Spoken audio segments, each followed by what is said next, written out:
College में पहला दिन था। उसे जिस बात का डर था वही हुआ। पूरा क्लासरूम सपना पर हंस रहा था। अरे सपना, जल्दी से वॉशरूम में जा, नहीं तो तू तो गई। अरे मैडम, ये क्लासरूम है, लड़के भी होते हैं, थोड़ा तो ध्यान रखना चाहिए। पूरी क्लास हंसी के ठहाके लगाने लगती है। तभी एक लड़का 2-3 लड़कों के साथ क्लासरूम में आता है। शर्म आनी चाहिए तुम सबको ऐसा मजाक करते हुए, वो भी एक लड़की के साथ। अरे विनय, ये तो बस एक रैगिंग का पार्ट था, क्यों मजाक किरकिरा कर रहा है? जूनियर डर जाएंगे तेरा गुस्सा देखकर। रैगिंग इस तरह से, वो भी एक लड़की के साथ ऐसा मजाक करके।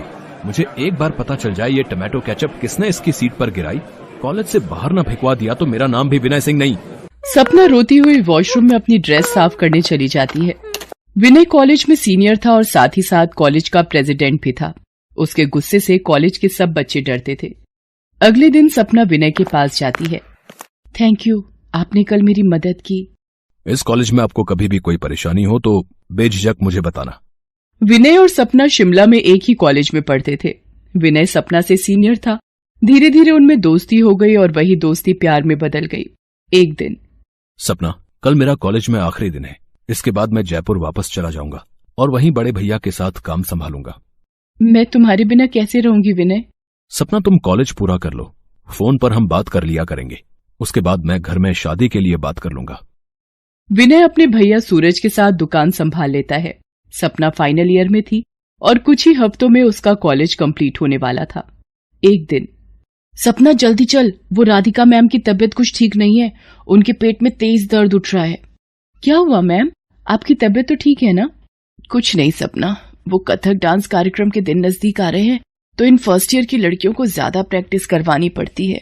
वो आज मेरा पीरियड का सेकेंड डे है, इसलिए ज्यादा डांस करने में पेट में दर्द उठ गया। मैम, आप आज छुट्टी लेकर घर पर आराम कर लेते। नहीं सपना, ये इनका कॉलेज का पहला प्रोग्राम है, इसलिए प्रिंसिपल मैम ने छुट्टी लेने से साफ मना कर दिया। कोई बात नहीं मैम, मैं इन्हें आपकी जगह 2-3 दिन प्रैक्टिस करवा दूंगी, आप बस आराम से यहाँ बैठकर बताते रहना। थैंक यू सपना, तुम बहुत अच्छी लड़की हो। सपना दिल की बहुत अच्छी थी। दूसरों की परेशानी को समझना और उनकी सहायता करना उसे अच्छा लगता था। कुछ दिनों बाद सपना का कॉलेज खत्म हो जाता है। वो अपने घर आ जाती है। लक्ष्मी, मैं सोच रहा हूँ कि सपना की पढ़ाई भी पूरी हो गई है, अब एक अच्छा सा लड़का देखकर इसकी शादी कर देते हैं। कह तो तुम ठीक रहे हो, कोई अच्छा लड़का देखना शुरू करो फिर। सपना अपने माता पिता की बातें सुन लेती है। वो विनय को फोन पर सारी बात बताती है। विनय अपने माता पिता और भैया भाभी से इस बारे में बात करता है। सबकी रजामंदी से विनय और सपना की शादी हो जाती है। शादी के 2-3 दिन बाद, अरे विनय तो दुकान चले गए, अब किसको बोलूं? मेरे तो पीरियड आ गए, मेरे पास तो सैनिटरी पैड भी नहीं रखे, किससे पूछूं?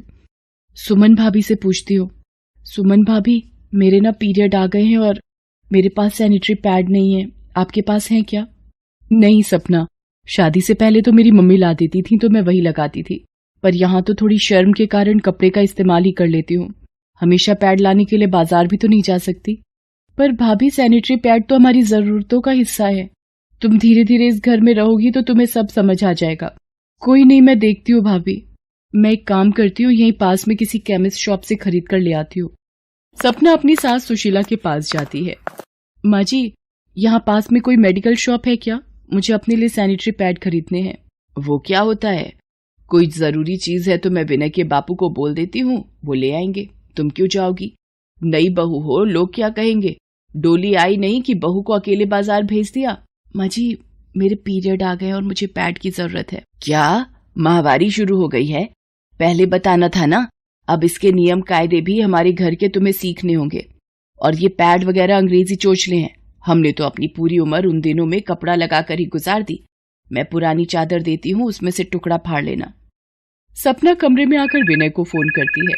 विनय, मेरी पीरियड्स की डेट आ गई है, मेरे पास पैड नहीं है, आप शाम को किसी मेडिकल शॉप से 2 पैकेट लेते आना प्लीज। ठीक है सपना, मैं लेता आऊंगा। पेट में दर्द है, मजबूरी में तब तक कपड़ा ही लगा लेती हूँ। 1 कप चाय बना लूं? हे राम, पूरी रसोई अपवित्र कर दी। बहू, तुम्हारा इन दिनों में रसोई में आना बंद है। तुमने अपनी माँ के घर में ये सब नहीं सीखा क्या? माहवारी के दिनों में तुम रसोई के काम, मंदिर में पूजा आदि कोई काम नहीं कर सकती। आई समझ में? पर माँ जी, मेरे मायके में मैंने कभी ये सब नहीं देखा या सुना। अब तुम अपनी ससुराल में हो बहू, तो अब से तुम्हें यहाँ के कायदे कानून ही मानने होंगे। चाय तुम्हें सुमन बहू दे देगी।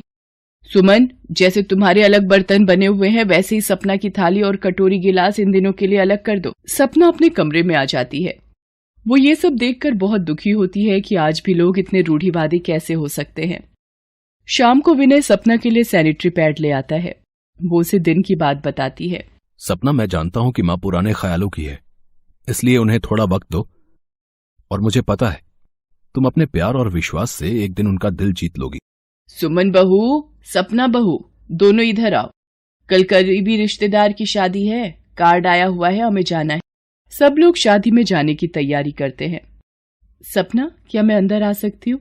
जी भाभी, मैं बस तैयार हो रही थी। आप तैयार नहीं हुई? क्या हुआ? सपना, वो मैं पूछ रही थी क्या एक सैनिटरी पैड मिल जाएगा?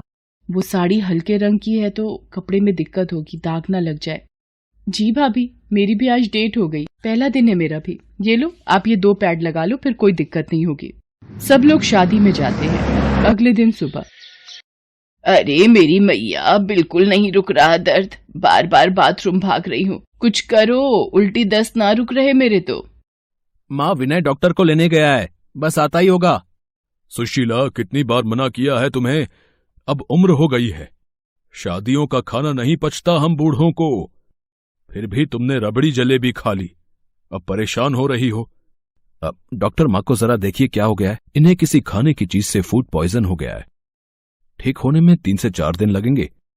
मैं कुछ दवाइयां और पीने की टॉनिक दे रहा हूं, आराम आ जाएगा। बाकी पानी उबाल कर देना है।